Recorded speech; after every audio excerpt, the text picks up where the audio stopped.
యో సూర్యదేవా ఏంది ఎండ్ల మమ్మల్ని బతకమంటావా సావమంటావా? సావండి. నీకు మా మీద ఇంత పగ?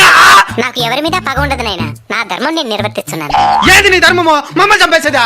మరి మీరు చెట్లను చంపేసినప్పుడు ఈ ధర్మం ఎక్కడికి పోయింది నాయనా? అట్లా నాకు తెలుసు. ఈ ఎండకి తలకు తోట్లు పడుతున్నాయి. మీరు వాడే ఏసీల వల్ల ఓజన పరికి ఎప్పుడో తూట్లు పడింది నాయనా. ఎండ ఎక్కువగా ఉంది, ఏసీ 2 పాయింట్లు పెంచు అని అంటారు గానీ ఎండ ఎక్కువగా ఉంది 2 చెట్లు పెంచుదామని ఏ రోజైనా అనుకున్నారా?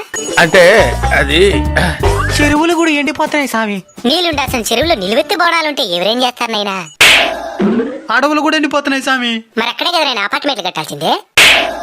స్వామి ఈ ఎండ నుంచి బయటపడేదానికి ఏదైనా మార్గం చెప్పు స్వామి. వృక్షో రక్షిత రక్షిత. చెట్లను మీరు కాపాడితే అవి మిమ్మల్ని కాపాడతాయి. తప్పకుండా నాటి కాపాడుతాం స్వామి. స్వామి ఇంక మిఠాని ఈ ఎండలు తగ్గునా? In front there is crocodile festival. అంటే ముందుంది ముసళ్ళ పండగ అని.